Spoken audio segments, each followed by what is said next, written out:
15 bizarre old Hollywood stories that are totally true. What eerie truths lay hidden beneath the glittering facade of Hollywood's golden age? Behind the dazzling smiles and red carpet glamour, stars carried shocking secrets, while studios orchestrated some of the most outrageous cover-ups in entertainment history.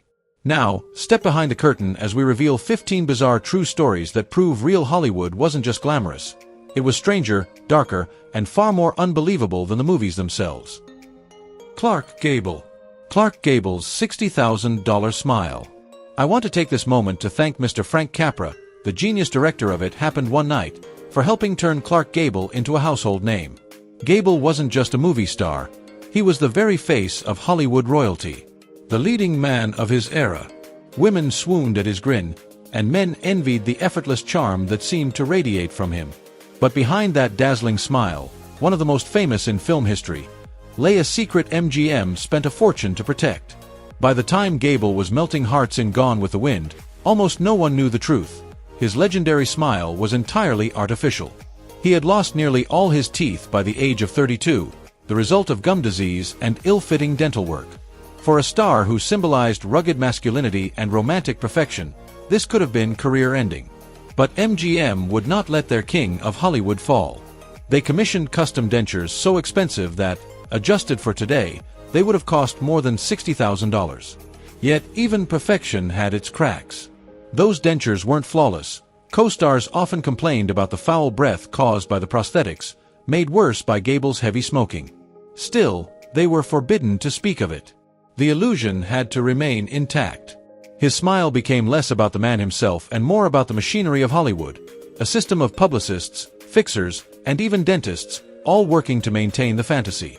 And so, every time Clark Gable flashed that grin, audiences saw not just a leading man, but an illusion built at any cost. Behind the charm and charisma was a painful, uncomfortable reality hidden in plain sight. His dentures became more than just a necessity. They were a symbol of the manufactured perfection that defined Hollywood's golden age. Judy Garland. Judy Garland's diet wasn't really food at all. It was a toxic cocktail of coffee, cigarettes, and pills. At just 16 years old, when she lit up the screen in The Wizard of Oz, she was already under the crushing grip of MGM's studio machine. Executives labeled her too chubby to be America's sweetheart, and so they enforced a brutal regimen. Her meals were reduced to chicken broth, her hunger suppressed with black coffee and diet pills, and her energy artificially sustained with amphetamines. If she dared to gain weight, she faced financial penalties. Studio employees shadowed her every move, monitoring her like a prisoner. Even on set, the cruelty continued. Garland was forced into a suffocating corset to flatten her figure, despite already being painfully thin. These weren't just physical restrictions. They tore into her psyche, planting a seed of self-doubt that would torment her for the rest of her life. What began as a studio mandate soon became a vicious cycle: diet pills by day, sleeping pills by night. Garland's dependency deepened, and while her radiant performances gave audiences the illusion of effortless joy, behind the scenes she was unraveling, overworked, overmedicated, and constantly told she wasn't enough. Despite multiple stints in rehab, the trauma of her teenage years could never truly be erased. Judy Garland's decline wasn't the story of a star who simply lost control. It was the story of a young girl turned into a product, sculpted, silenced, and sacrificed by Hollywood's obsession with perfection. Today, she is remembered as one of the greatest talents to ever grace the screen, but also as a haunting reminder of the devastating cost of fame. John Barrymore. John Barrymore, the towering patriarch of one of America's most celebrated acting dynasties, lived his life as if the world were his stage. Larger than life both on and off camera, he was known for his brilliance, his wit, and his wild sense of humor. But no one could have imagined that his most unforgettable performance would come after his death. When Barrymore died in 1942, his closest friends in Hollywood, men as eccentric as he was, plotted a farewell unlike any other. According to legend, director Raoul Walsh borrowed his body from the funeral home and placed it upright in a chair at his house. The goal? To terrify their mutual friend, actor Errol Flynn, who stumbled in drunk from a night of revelry only to find Barrymore's lifeless form staring at him. Flynn, shocked out of his stupor, let out a scream and bolted from the room, convinced the dead had returned to haunt him. Though the details have been debated for decades, versions of the story have been confirmed by those who were there, even Flynn himself. The bizarre stunt became so famous it later inspired a scene in the 1981 film So Be, cementing its place in Hollywood's strangest folklore. For Barrymore, whose life had been marked by excess, booze, parties, scandal, and laughter, it was a send-off both grotesque and oddly fitting. His friends believed he would have relished the audacity of it all. It also revealed something deeper about old Hollywood, a world where the line between myth and reality blurred so completely that even death could be turned into theater. In the end, Barrymore got what every great actor dreams of: one last curtain call. A macabre encore that proved, even in death, he was still the ultimate showman. Thelma Todd. Thelma Todd's mysterious death. Thelma Todd was one of the brightest stars of early 1930s Hollywood. Her sparkling wit and beauty made her a fan favorite in comedies with the Marx Brothers and Laurel and Hardy. But at only 29, her life ended under circumstances so strange that nearly a century later, her death still casts a chilling shadow over Tinseltown. In December 1935, Todd was discovered slumped in her car inside a garage on Pacific Coast Highway. The official cause: carbon monoxide poisoning. But the scene told a far darker story. She was dressed in an evening gown, draped in a mink coat, diamonds glittering on her fingers. Blood marked her lips, and her car keys remained in the ignition. Stranger still, the garage was locked from the inside. The night before, she had been seen laughing at a party, seemingly in good spirits. Yet beneath the glamour, her world was entangled with danger. Her ex-husband, Pat DiCicco, had a violent past and still held a stake in her restaurant. Even more menacing was mob boss Lucky Luciano, who allegedly threatened her after she refused to let him run a casino out of her cafe. Despite these ominous connections, the investigation was rushed and inconclusive. Authorities dismissed her death as an accident, or even suicide. Hollywood insiders whispered that powerful studio executives, terrified of scandal, had pressured police to bury the truth. Hal Roach Studios, where Todd was under contract, had millions on the line if her image as America's comedy sweetheart was tarnished. Over the decades, historians, crime writers, and film buffs have tried to untangle the contradictions, but no definitive answer has ever surfaced. Was it an accident, a mob hit, or a cover-up? The mystery remains unsolved. Thelma Todd's death is more than a Hollywood ghost story. It's a haunting reminder of how glamour, greed, and corruption intertwined in the golden age of cinema, sometimes with fatal consequences. The Wizard of Oz, a Technicolor nightmare behind the magic. The dazzling rainbow world of The Wizard of Oz has enchanted generations, but the truth behind its beauty was far from magical. The early Technicolor process demanded blindingly bright arc lamps to capture those vibrant hues, turning the set into an oven where temperatures soared past 100 degrees. Under that scorching heat, actors were forced to perform in layers of thick, industrial-strength makeup, substances closer to toxic paint than safe cosmetics. The result? Rashes, eye irritation, raw skin, and in some cases, permanent damage. Removing the makeup required harsh chemical solvents that stripped flesh as much as they did color. The darkest tragedies came with the Tin Man Buddy Ebsen, the original actor, nearly died after inhaling aluminum dust from his silver makeup. His lungs collapsed, and he was hospitalized, ultimately losing the role. Jack Haley replaced him, but even his safer formula left him with painful eye infections. Margaret Hamilton, the Wicked Witch of the West, endured second-degree burns when a pyrotechnic stunt went horribly wrong. To make matters worse, the copper-based green makeup seeped into her wounds, intensifying her agony. Every actor was required to sign waivers acknowledging risks that sound unthinkable today: temporary blindness, heat exhaustion, skin injuries. Between takes, they clung to buckets of ice water or huddled beneath fans, desperate to keep from collapsing. Yet, none of this reached the public. The studio controlled the press, and silence was mandatory.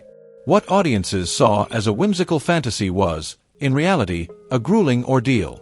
Decades later, survivors spoke of the pain and danger hidden behind the curtain.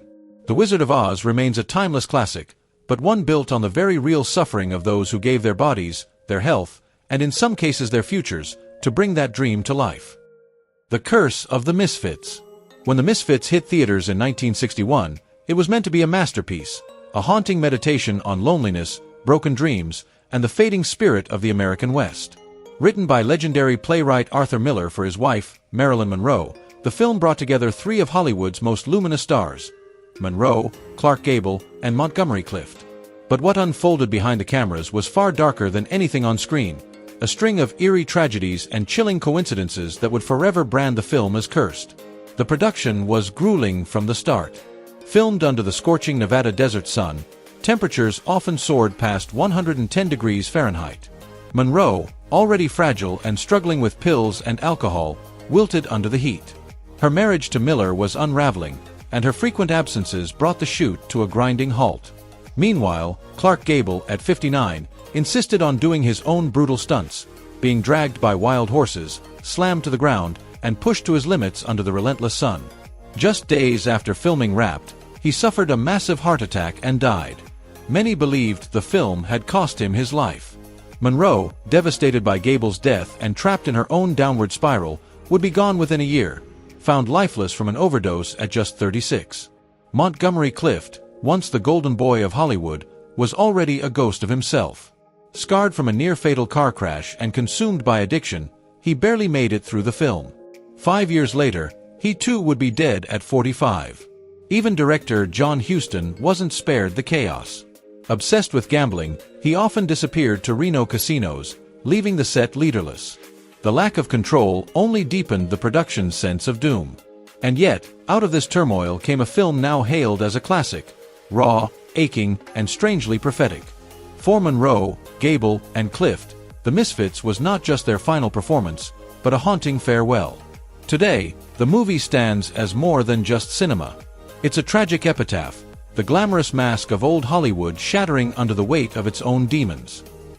Carl Switzer. Carl Switzer's death was as bizarre as it was tragic. The world knew him as Alfalfa, the freckle-faced mischief maker from the beloved Our Gang, better remembered as the Little Rascals, in the 1930s. On screen, he was adored. Off-screen, his life spiraled into hardship, obscurity, and ultimately, a darkly absurd ending that seemed torn from a twisted script. As he grew older, Switzer could never escape the shadow of his childhood fame. Hollywood had little use for him beyond Alfalfa, and his film career quickly fizzled. He bounced from odd job to odd job, bartender, dog breeder, hunting guide, each a step further from the spotlight. In 1958, one of those jobs led him straight to tragedy. Switzer helped a man named Moses Stilts recover a lost hunting dog and demanded a $50 reward. Stilts paid, but Switzer pushed for more, claiming extra expenses. Days later, reportedly drunk, Switzer stormed into Stilts's home to settle the dispute. What happened next remains clouded in conflicting accounts. Stilts claimed Switzer hit him and pulled a knife, forcing him to fire a fatal shot in self-defense. Switzer was struck in the groin and bled out before reaching the hospital. He was only 31. The killing was quickly ruled justifiable, and Stilts walked free. But eyewitness testimony, including that of a teenage boy present, suggested Switzer may not have been the aggressor after all. Despite his early fame, his violent end barely registered in the headlines, overshadowed by bigger Hollywood stories. From beloved child star to forgotten cautionary tale, Carl Alfalfa, Switzer's life and death remain a haunting reminder of the darker shadows that linger behind Hollywood's golden glow. Howard Hughes. Howard Hughes, the aviator who built a bra. It sounds like a punchline, but it was very real. Hughes, celebrated as both an aviation tycoon and a Hollywood filmmaker, was equally infamous for his bizarre eccentricities. And perhaps none were stranger than his fixation on actress Jane Russell's cleavage during the filming of The Outlaw in the 1940s. Unimpressed with how Russell appeared on camera, Hughes decided to put his engineering genius to work, not on planes, but on a bra. Using principles from aircraft design, he sketched out a cantilevered contraption wired and padded to supposedly defy gravity and showcase Russell's bust without straps. It was part science, part madness. The result? An undergarment so uncomfortable that Russell quietly ditched it, wearing her own bras instead and adjusting them to mimic the effect Hughes demanded. The irony: Hughes never noticed. On screen, the illusion worked, while his outlandish creation never left the dressing room. But this wasn't a one-off obsession. As the owner of RKO Pictures, Hughes kept meticulous files on his actresses, recording every measurement of their bodies as if they were blueprints for an aircraft. Casting decisions were made, or unmade, based on slight changes in a woman's figure. Over time, his behavior grew darker, stranger. He shunned human contact, passed notes instead of speaking, and even wore tissue boxes on his feet to ward off germs. Yet through all this, Hughes remained a controlling force in Hollywood, issuing orders that shaped careers and films from behind the veil of his isolation. Hughes's legacy is a haunting mix of brilliance and madness. He revolutionized aviation, left an indelible mark on cinema, and at the same time, exposed how genius unchecked can spiral into obsession, sometimes absurd, sometimes disturbing, always unforgettable. George Reeves and the strange case of Superman's death. In the 1950s, George Reeves was more than just an actor. He was America's Superman. With his strong jaw, noble charm, and heroic presence, he soared into living rooms across the country as the star of Adventures of Superman. But behind the cape and the spotlight was a man whose life ended in a way that still haunts Hollywood to this day. On a summer night in June 1959, Reeves was found dead in his Beverly Hills home, shot in the head. The official story called it a self-inflicted gunshot wound. But the details never quite added up.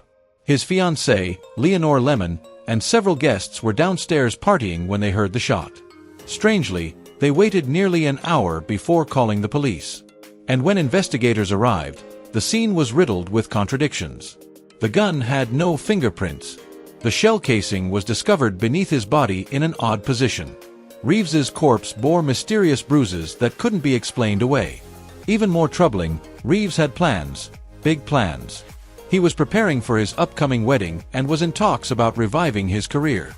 Suicide seemed far from his mind. Then there were the dangerous connections in his personal life. Reeves had been romantically involved with Toni Mannix, the wife of powerful MGM executive Eddie Mannix, a man rumored to have deep ties to organized crime. Some whispered that Reeves's death was a mob-style warning. Others speculated that Lemon herself may have had a hand in what happened. Yet no one was ever charged, and the LAPD never reopened the case. Books have been written, theories debated, and fans still wonder what really happened that night.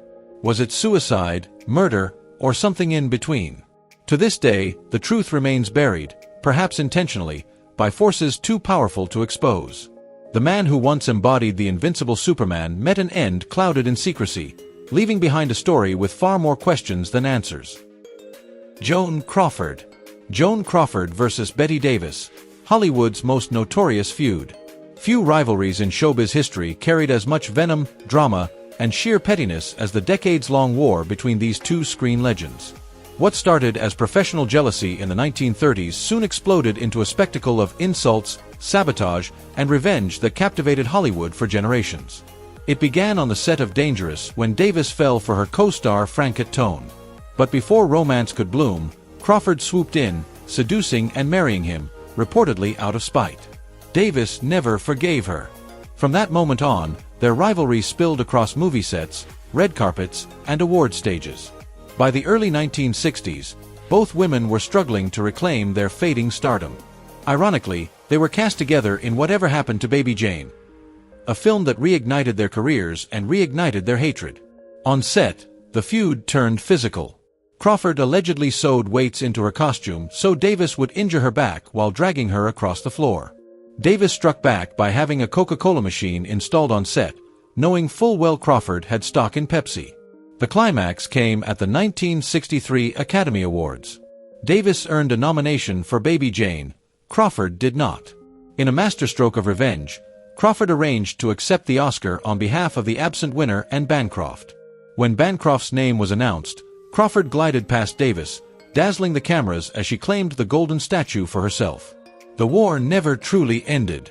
4 years, they exchanged public insults, each sharpening her words like daggers. And even after Crawford's death in 1977, Davis couldn't resist one final blow, famously remarking, "You should never say bad things about the dead, only good." Joan Crawford is dead. Good. Their feud has since become legend, immortalized in books, documentaries, and even a hit miniseries. Yet beneath the outrageous antics lay the brutal truth. Hollywood thrived on pitting powerful women against each other. Crawford and Davis weren't just fighting each other. They were fighting to survive in a ruthless industry that left little room for two queens. The Munchkin hanging myth, one of Hollywood's strangest and most chilling urban legends. Among the countless stories surrounding the Wizard of Oz, none has captured the public's imagination quite like this one. The tale goes that during the scene where Dorothy, the Scarecrow, and the Tin Man skip off into the forest singing, "We're off to see the wizard," a shadowy figure can be spotted in the background, dangling lifelessly from a tree. For decades, whispers spread that a heartbroken Munchkin actor had taken his own life on set, and that the cameras unknowingly captured the horrifying moment forever. As VHS tapes found their way into homes, the rumor grew legs. Viewers would pause, rewind, and freeze frame that eerie moment, convinced they were uncovering Hollywood's darkest secret. Theories spread like wildfire, that the actor was mistreated on set, that no one noticed the tragedy until long after the film's release. The myth became so entrenched that it seemed more real than the movie itself. But the truth? Far stranger, and far less sinister. What audiences actually saw was no body at all, but a bird. MGM had released exotic birds, like cranes and emus, onto the soundstage to make the man-made forest feel alive. What appeared to be a hanging figure was simply one of these creatures flapping its enormous wings in the shadows. Despite repeated denials from MGM, cast members, and film historians, the myth refused to die. Ironically, this made-up tragedy became far more famous than the real dangers the cast endured. Buddy Ebsen, the original Tin Man, nearly died when his aluminum makeup poisoned his lungs. Margaret Hamilton, the Wicked Witch, suffered severe burns when a pyrotechnic stunt went wrong. And the dreamy snowfall in the poppy field? It wasn't snow at all, it was industrial asbestos raining down on the cast. So why did the Munchkin myth endure? Maybe because it spoke to something darker in us, our suspicion that behind Hollywood's glittering facade lurked something sinister. In the end, a tragedy that never happened overshadowed the real risks, pain, and suffering that did. The hanging Munchkin never existed, but the fact that millions believed it did proves one thing. In Hollywood, illusion has a way of becoming more powerful, more enduring, and far more haunting than the truth itself. Marlene Dietrich.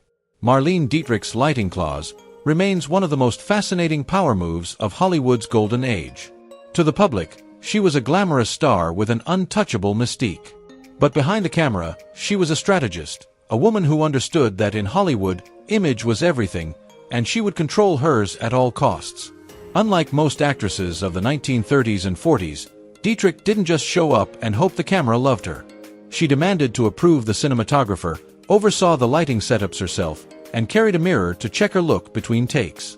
What seemed like vanity was in fact a calculated mastery of visual presentation, a lesson she had absorbed from her collaborations with director Joseph von Sternberg and cinematographer Lee Garmes.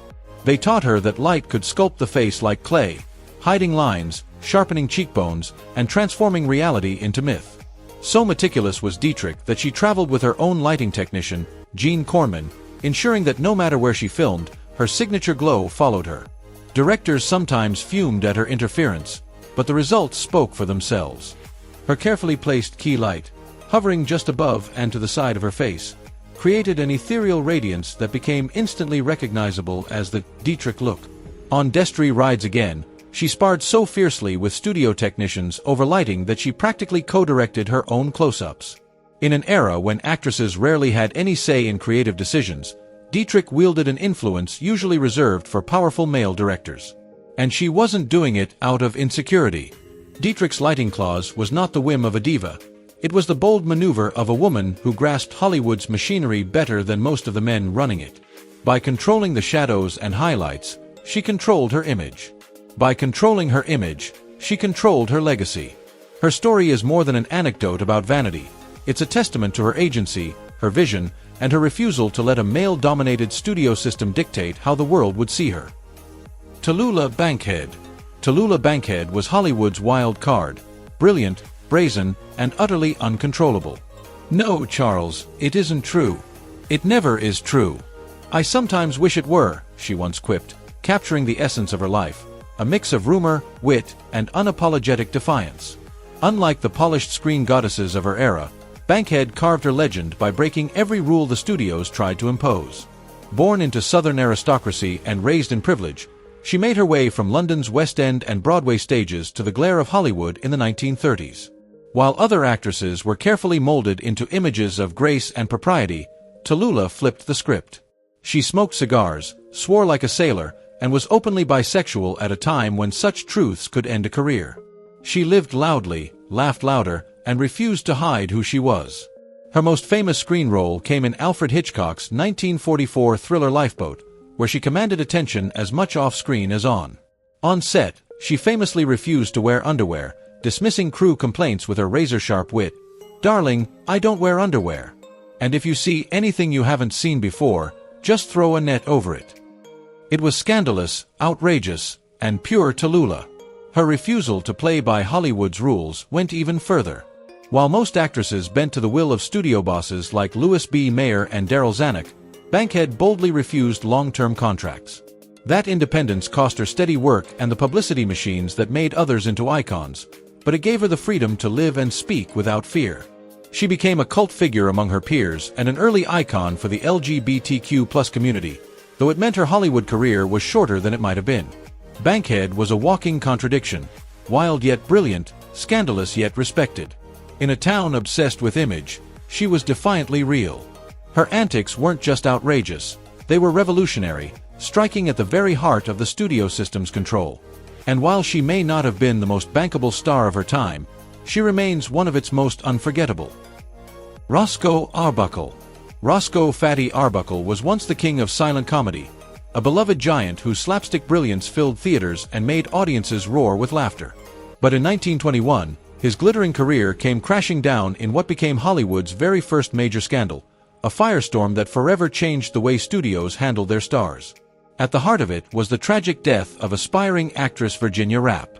She fell gravely ill during a party Arbuckle hosted at San Francisco's St. Francis Hotel and died days later from peritonitis, the result of a ruptured bladder. Almost immediately, Arbuckle was arrested and accused of manslaughter, with prosecutors claiming he had assaulted her. Though there was no solid evidence, the press pounced. Headlines painted him as a monstrous predator, fueling a frenzy of moral outrage across America. Paramount panicked.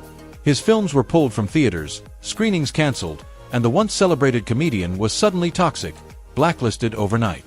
What followed was not just a trial, but 3 of them, each one a circus. The first 2 ended in hung juries. The third finally brought an acquittal, with the jury even issuing a rare apology, declaring he had suffered a terrible injustice. But by then, the damage was permanent. Arbuckle's reputation was destroyed, and his career never recovered. He tried to direct under a pseudonym, but the glory was gone. The fallout didn't just shatter one man's life, it reshaped Hollywood itself. Terrified of more scandals, the studios created the Motion Picture Producers and Distributors of America, led by Will Hays, the man who would lay down the infamous production code. For decades, it dictated what could and could not be shown on screen. Fatty Arbuckle's downfall remains one of the darkest turning points in Hollywood history. It proved how quickly a star could be lifted to the heavens one moment and cast into ruin the next, all at the mercy of headlines, public opinion, and a studio system desperate to protect itself. His story wasn't just a tragedy. It was the moment Hollywood learned the art of damage control. Loretta Young. Loretta Young, Hollywood's picture of grace, beauty, and devout Catholic faith in the 1930s and 40s. To the public, she was the model of purity. But behind that polished image lay a secret the studio system fought to bury at all costs. In 1935, while filming The Call of the Wild, Loretta had a brief but explosive affair with none other than Clark Gable, the undisputed king of Hollywood. Gable was married. Young was unmarried and deeply religious. A pregnancy meant not just scandal, it meant ruin. The studio's solution? A cover-up worthy of a script. Loretta suddenly vanished, her absence explained away as illness. She drifted quietly from city to city until she gave birth in secret. Her baby girl, Judy Lewis, was placed in an orphanage. Months later, Loretta returned, adopting the child as though she were a stranger's abandoned baby. The deception was airtight. But the truth had a way of whispering through the cracks. Judy grew up confused, noticing her strikingly prominent ears, identical to Gable's. So persistent were the rumors that, as a child, she underwent surgery to have them pinned back. For decades, Judy was left in the dark about who she truly was. Clark Gable never publicly acknowledged the child. Loretta Young never dared confess in her lifetime, except once, in private, to her daughter. Judy Lewis later unveiled it all in her memoir, shattering the carefully built illusion. This was more than a Hollywood love affair gone wrong. It was a testament to the iron grip of the studio system, where image meant everything and truth was a dangerous liability. Loretta Young's story is a haunting reminder of the pressures women faced in an industry that demanded perfection, even if it meant living a lie. And there you have it, one of Hollywood's strangest, most tightly guarded secrets from its so-called golden age. A world where the stories off-screen were often far darker and far more shocking than anything captured on film.